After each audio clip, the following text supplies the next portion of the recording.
É um grave erro imaginar que a infidelidade feminina se manifeste de imediato, através de um ato concreto, visível, como um beijo ou uma traição carnal. A realidade, que tantos se recusam a encarar, é muito mais sutil, muito mais dissimulada e infinitamente mais cruel. Antes que uma mulher cruze de fato essa linha, ela já cruzou outras, invisíveis aos olhos dos tolos e dos apaixonados. Os primeiros indícios não são escândalos nem afrontas, são mudanças quase imperceptíveis, desvios de olhar, ausências de toque, silêncios que substituem palavras. E, no entanto, quase nenhum homem percebe. Por quê? Porque estão cegos.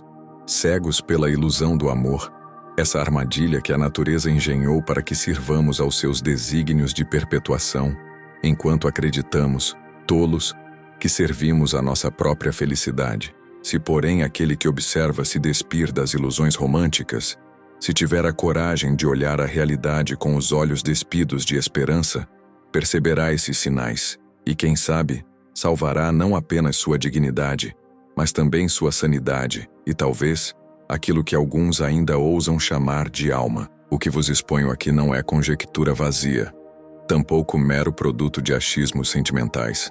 Trata-se de observação rigorosa da psicologia feminina, da história da espécie e dos infinitos ciclos de repetições que regem as relações humanas, sempre disfarçadas de novidade, mas invariavelmente idênticas na essência. E se agora o senhor homem moderno se consola na crença de que sua mulher jamais seria capaz disso, atrevo-me a advertir. Talvez ela já tenha começado, e nem o senhor percebeu. Tudo começa com uma distância invisível, imperceptível, mas absolutamente real. Ela ainda está presente, ocupa o mesmo espaço, compartilha o mesmo teto, ainda deseja-lhe bom dia, ainda responde às suas mensagens, mas já não está de fato ali, e você sente, como sente, mas não sabe nomear o que sente, nem tem coragem de olhar diretamente para esse abismo que começa a se abrir sob seus pés. A infidelidade feminina, ao contrário do que creem os ingênuos, não começa na carne, mas na alma. Começa no silêncio. Começa no olhar que dura um segundo a menos, no abraço que já não tem calor, no tudo bem que soa automático, mecânico, desprovido de qualquer interesse real. Pequenas rachaduras surgem onde antes havia presença viva. Eis aí a primeira armadilha. Ela permanece fisicamente presente, mas sua essência, sua vontade, sua alma, essa já começou a se ausentar. E a ausência emocional não é uma porta que se fecha com estrondo. Não. É algo que se apaga aos poucos, como uma vela que se consome lentamente, até que reste apenas o pavio carbonizado. Enquanto isso, o homem confortável na rotina não percebe que já se encontra sozinho, mesmo acompanhado. Continua falando e ela responde, mas não pergunta mais. Ela ouve, mas não escuta. Seu corpo está ali, mas sua atenção já fugiu para outro lugar. Talvez para outro homem, talvez para um mundo onde você já não faz mais parte. E você, preso entre a ingenuidade e o medo, interpreta isso como cansaço, como estresse, como uma fase qualquer. Diz a si mesmo, vai passar, mas não passará, pois aquilo que começou no invisível já tomou forma, já criou raízes. Ela agora vive mais dentro da própria cabeça do que na realidade que você compartilha.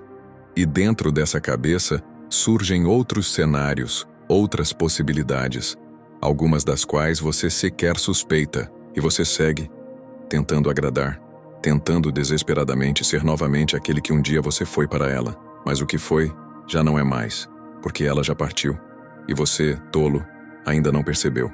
Essa distância invisível é o verdadeiro início do fim, mas não espere avisos. Não há sinos, não há alarmes, não há placas vermelhas a sinalizar o desastre. O rompimento começa silencioso, discreto, sutil, até que um dia tudo aquilo que um dia foi amor, cumplicidade e desejo se transforma numa coleção de obrigações frias e mecânicas. O jantar é obrigação, a conversa é obrigação, o sexo é um teatro vazio de alma. E no fundo você sabe, você sente que perdeu algo que talvez jamais volte, mas não quer aceitar, pois aceitar exige coragem, e a dor da aceitação parece neste momento maior do que o conforto da ilusão. Assim, você escolhe fingir. E ao fingir, compra para si mais alguns dias da doce mentira de que ela ainda está ali, mas na verdade ela já não está. O que permanece é apenas a carcaça de uma relação que há muito perdeu sua substância. Ela não te ama mais, não te deseja mais, não te escolhe mais, apenas aguarda. Aguarda o momento mais conveniente, mais estratégico, mais confortável, para partir de vez. Enquanto isso, o tolo ainda acredita que há algo a ser salvo, que um gesto, uma conversa ou uma última demonstração de amor será suficiente para resgatar o que já foi sepultado no invisível. Segundo sintoma, o tempo começa a mentir. O tempo, esse mestre impiedoso que não perdoa homem algum, torna-se agora cúmplice da mentira. Ela começa a desaparecer, não ainda fisicamente, mas no espaço mais valioso que alguém pode oferecer, o tempo. Aquele tempo que outrora era compartilhado, dedicado, ofertado livremente, agora possui outros donos. Surgem então os pretextos: trabalho demais, compromissos de última hora, cansaço infinito. Onde antes havia ansiedade para ouvir sua voz, hoje há respostas frias e atrasadas, horas depois, quando não, simplesmente ignoradas. Antes ela contava os minutos para te ver. Agora te encaixa como se encaixam tarefas aborrecidas numa agenda lotada. Se der, e começam as frases vazias, automáticas, que um homem iludido insiste em aceitar como verdades. Depois a gente vê. Hoje não dá, tô sem cabeça. O tempo que antes era comunhão agora é desculpa. E a desculpa, quando se repete, vira padrão. A amarga verdade é esta: você deixou de ser prioridade. Quase nenhum homem percebe esse detalhe sutil, mas letal. O tempo manipulado mente de forma magistral. Faz com que o homem ainda creia que ela o quer, que tudo não passa de uma fase, de uma sobrecarga, de uma maré difícil, tolice. A verdade, por mais cruel que soe, é desprovida de enfeites. Ela tem tempo, sim, apenas não tem mais tempo para você. O dia ainda assim segue tendo as mesmas 24 horas, mas agora ela as distribui diferente. Suas redes sociais seguem ativas. O riso dela continua, apenas não é mais com você. Os stories mostram uma mulher viva, presente, divertida, para outros. Enquanto isso ela some, não do mundo, não da vida, mas de você. E quando num lampejo de lucidez você questiona, não recebe respostas, recebe ataques. Ah, vai começar com ciúme agora? Nem posso ter meu espaço? Tá exagerando. Não, meu caro, você não está exagerando. Você apenas está vendo.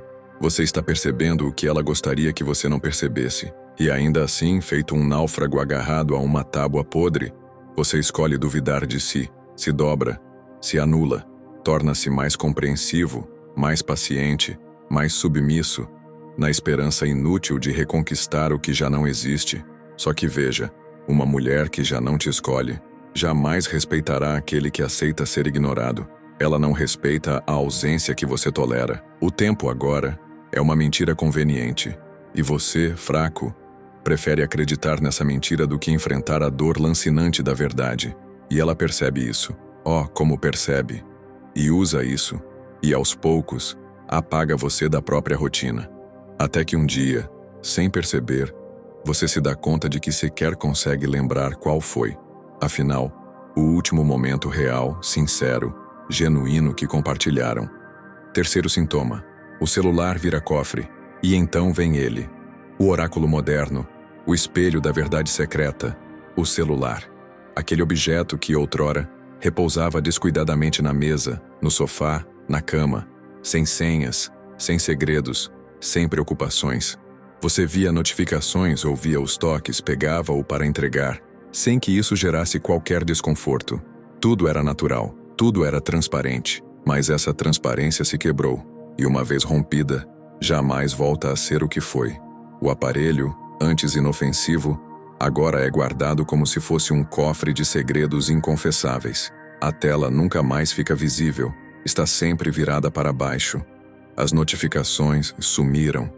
O toque está sempre no silencioso, o vibrar oculto, e quando você se aproxima, ela trava. Sim, meu caro, ela trava, literal e fisicamente, como se segurasse em suas mãos o receptáculo de um crime prestes a ser descoberto. O simples gesto de você olhar em direção ao aparelho aciona nela uma tensão imediata, uma mudança súbita de comportamento, como se naquele pequeno objeto residisse tudo aquilo que você não deveria saber, mas que, intuitivamente, já sabe. Terceiro sintoma: o celular vira cofre. Observe atentamente. Até o olhar dela. Trava a tela, trava a conversa, trava qualquer tentativa de aproximação. Ela guarda o próprio telefone como se ali residisse não apenas o coração, mas pior, o segredo que o coração desesperadamente tenta esconder. As senhas mudaram. O padrão de desbloqueio também. A naturalidade, outrora presente, de manusear o aparelho perto de você simplesmente desapareceu. E, quando você ousa questionar, a resposta vem afiada, automática, ensaiada. É só questão de privacidade. Não tem nada demais. Mas veja bem, se não há nada, por que todo esse nervosismo? A privacidade genuína não exige tensão. A privacidade legítima não produz afastamento. Não gera pânico quando alguém se aproxima. Apenas o segredo provoca isso. Somente aquele que oculta algo se sente ameaçado pela presença do outro. E sim, ela está escondendo algo, mesmo que não seja ainda um corpo. É, no mínimo, um envolvimento, um interesse, uma intimidade que, há muito, não te pertence mais. Talvez seja apenas uma troca constante de mensagens com alguém que você jamais conhecerá, mas que, lamentavelmente, já está mais próximo dela do que você. O celular então torna-se um cofre, e você, de parceiro, passa a ser tratado como suspeito. Ironicamente, quem invadiu o espaço sagrado da relação não foi você. Foi o silêncio, foi a mentira, foi a falta de transparência. Você não pediu vigilância, pediu confiança. Mas quando alguém começa a se defender de acusações que sequer foram feitas, é porque já está traindo, antes de tudo, a própria consciência. A traição começa aqui, não com um ato físico, mas com um esconderijo. Não com o corpo, mas com a negação daquilo que deveria ser compartilhado. E você, inevitavelmente, começa a se sentir paranoico, inseguro, como se fosse você o vilão por desconfiar. Mas não se engane, desconfiança não brota do vazio. Ela é filha legítima do comportamento, e o comportamento dela mudou. Quarto sintoma: a inversão do roteiro. Então, quando você, já dilacerado pela dúvida, encontra a mínima coragem para expressar sua inquietação, o teatro começa. Antes mesmo que você termine sua frase, ela te acusa. De quê? De ciúme, de controle, de sufocar. Você que até ontem era o porto seguro, a âncora, o alicerce, agora se torna subitamente o vilão desta história miserável. Ela que se afasta, que oculta, que mente, se reinventa na posição de vítima. E você, aquele que apenas percebeu o óbvio, passa a ser o agressor emocional. A inversão é cruel, precisa e profundamente calculada. Agora, você é aquele que cobra demais. Aquele que imagina coisas.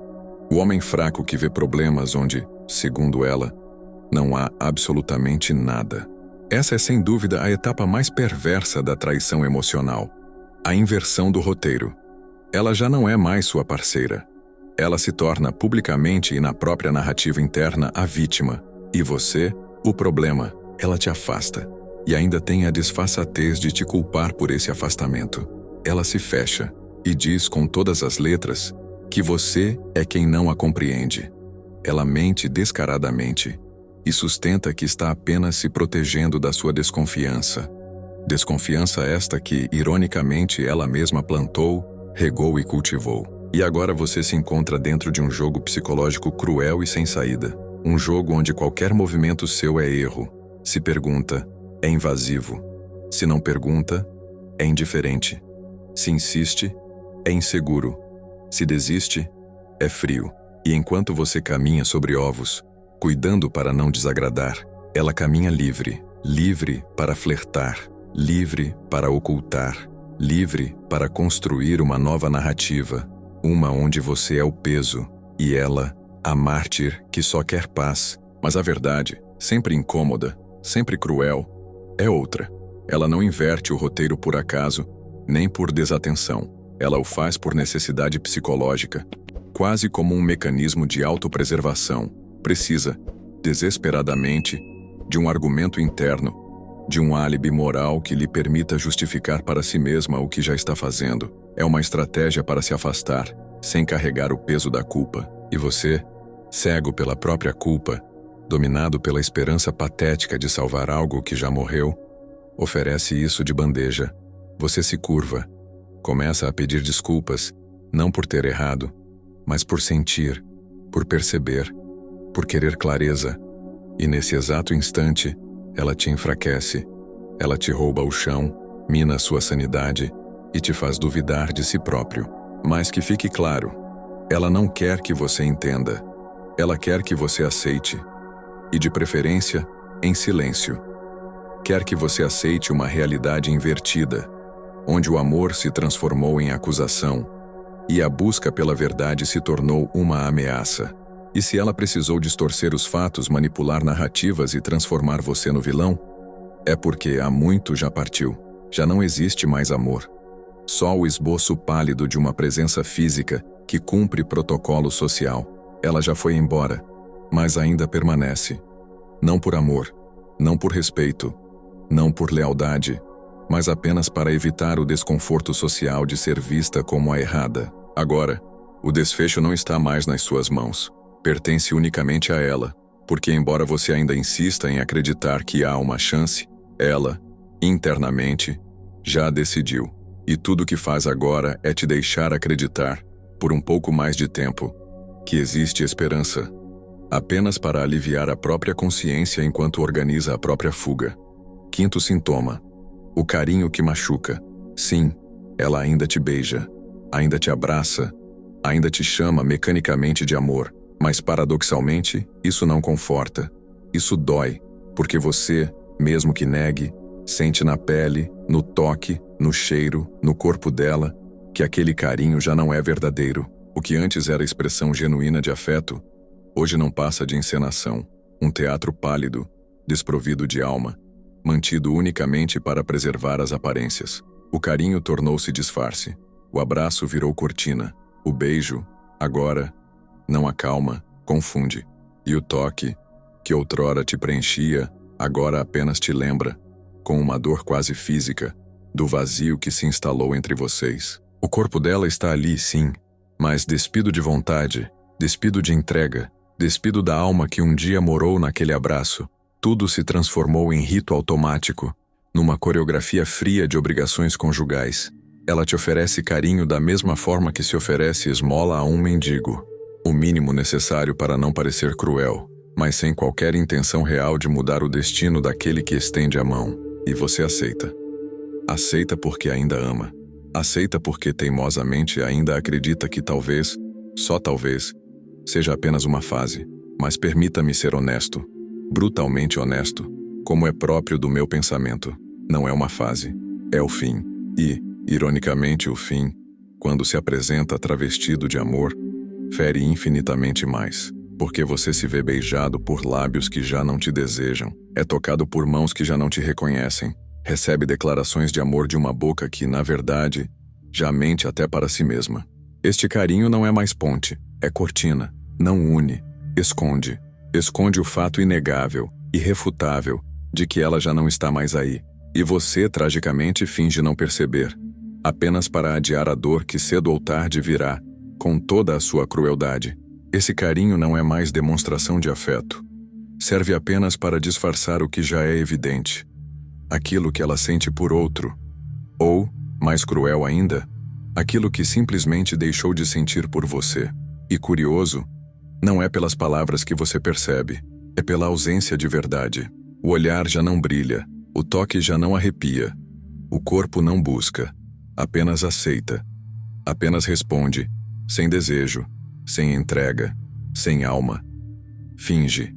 E o mais trágico de tudo é que, mesmo assim, você se agarra nesses restos como um mendigo emocional, como se um toque frio fosse menos devastador do que o vazio absoluto, como se um beijo sem alma ainda fosse algum sinal de amor. Mas não é. É só o fim, empurrado com gentileza, maquiado com gestos mornos, travestido de carinho, não para doer menos, mas para te deixar sem forças, sem coragem, sem clareza, para encarar o que é óbvio, Esse carinho, antes abrigo, agora te enfraquece. Faz você duvidar da própria intuição, da própria percepção, da própria sanidade. Te prende num ciclo onde o amor deixou de ser amor e virou anestesia, uma mentira embalada no cheiro da saudade. Enquanto você se debate tentando reacender uma chama que já virou cinza, ela já não tenta, ela já não está, só continua fingindo, até o momento em que possa ir embora sem culpa, sem peso e, se possível, ainda sendo vista como vítima. Sexto sintoma: a saída que ela já prepara. E aqui reside uma das partes mais cruéis da natureza humana. Ela não vai embora de uma vez. Não. A saída dela não é súbita. É cirúrgica.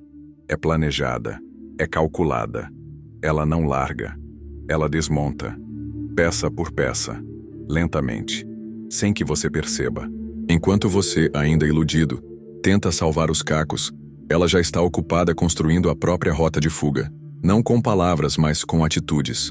Com ausências, com silêncios, com distâncias disfarçadas de rotina. Ela empacota as emoções, dobra, guarda, esconde, não numa mala, mas na alma.